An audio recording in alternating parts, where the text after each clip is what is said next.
வணக்கம் நண்பர்களே. ஒரு ஊரில் உழவன் ஒருவன் வாழ்ந்து வந்தான். மனைவி என்ன செய்தாலும் அதில் குற்றம் கண்டுபிடித்து அவளை போட்டு அடிப்பான். இதுவே அவன் வழக்கமாக இருந்தது.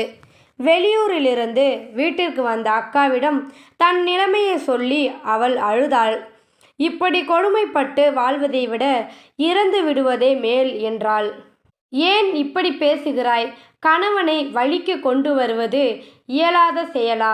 நான் சொல்வது போல செய், எல்லாம் நல்லபடியாக நடக்கும். நானும் மறைந்திருந்து கவனிக்கிறேன் என்றாள் அக்கா.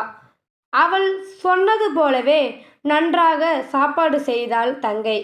அவன் துணிகளை வெள்ளை வெள்ளை என்று துவைத்தாள். வீட்டை தூய்மையாக பெருக்கினாள். கணவன் படுக்கும் கட்டிலில் அழகான போர்வையை விரித்தாள். அந்த கட்டிலை முற்றத்தில் தூக்கி சென்று வைத்தாள். மாலையில் அவள் கணவன் வீடு திரும்பினான். அவன் கண்களையே அவனால் நம்ப முடியவில்லை. எல்லாம் தூய்மையாகவும் ஒழுங்காகவும் இருப்பதைக் கண்டு மகிழ்ச்சியடைந்தான்.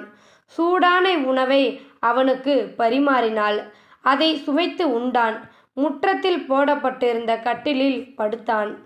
நடந்ததையெல்லாம் பார்த்த அக்கா, நான் சொன்னபடி அப்படியே நடக்கிறது பார்த்தாயா? கணவனை வழிக்கு கொண்டு வருவது எளிது, இப்போதாவது புரிந்துகொள் என்று மெல்லிய குரலில் சொன்னாள். கணவன் கூப்பிடும் குரலை கேட்டாள் தங்கை. கணவனின் அருகே சென்றாள். தெருவில் ஒரு குடிகாரன் அசைந்து அசைந்து நடந்தபடி தனக்கு தானே பேசிக்கொண்டு வந்தான். அவ்வளோதான், அவன் கண்கள் சிவந்தன. உனக்கு அறிவே இல்லையாடி? இவனிடம் நான் அடிபட்டு சாக வேண்டும் என்பதற்காக நீ கட்டிலை இங்கே கொண்டு வந்து போட்டியா என்று சொல்லி தங்கச்சியை உதைத்து நொறுக்க ஆரம்பித்தான். பொறுக்க முடியாத அக்கா உள்ளே நுழைந்தாள். சண்டை போடுவதற்கென்றே நோக்கம் கொண்டு திரிபவர்களுடன் நீ வாழ்ந்து பயனில்லை, நீ வாடி போகலாம் என்று சொல்லி தங்கையை கூப்பிட்டாள் அவள். ஏய், என் பொண்டாட்டிய நான் அடிப்பேன் உதைப்பேன், அதை கேட்க நீ யாரு அப்படின்னு கேட்டான். யோ, உன் கையால் அடிபட்டு சாவணும் என்பது என் தலையெழுத்து இல்லை. நான் எங்கள் அக்கா கூட போகிறேன், நீ எக்கேடு கட்டுப்போ என்று சொல்லிவிட்டு சென்றாள். மறுநாளிலிருந்து சாப்பாடு செய்ய துணி துவைத்து போடுவதற்கு ஆளில்லாமல் தவித்து போனான்.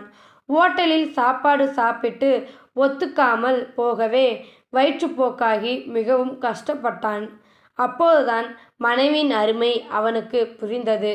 ஐயோ, அவளை நாம் எத்தனை கொடுமைப்படுத்தினோம். நமக்கு நல்லா வேணும், இனி நான் திருந்தி நல்ல மனுஷனா மாறப்போகிறேன் என்று சொல்லியபடியே தன் மனைவி அழைத்து வர புறப்பட்டான். மறைந்திருந்து பார்த்த அக்கா மகிழ்ச்சியில் என்ன செய்வது என்று அறியாமல் திகைத்து நின்றாள். இந்த வீடியோவில் கருத்து உங்களுக்கு பிடிச்சிருக்குன்னு நினைக்கிறேன். பிடிச்சிருந்தா லைக் பண்ணுங்கள், ஷேர் பண்ணுங்கள், கமெண்ட் பண்ணுங்கள், மறக்காமல் சப்ஸ்கிரைப் பண்ணுங்கள். தேங்க்யூ ஃபார் வாட்சிங்.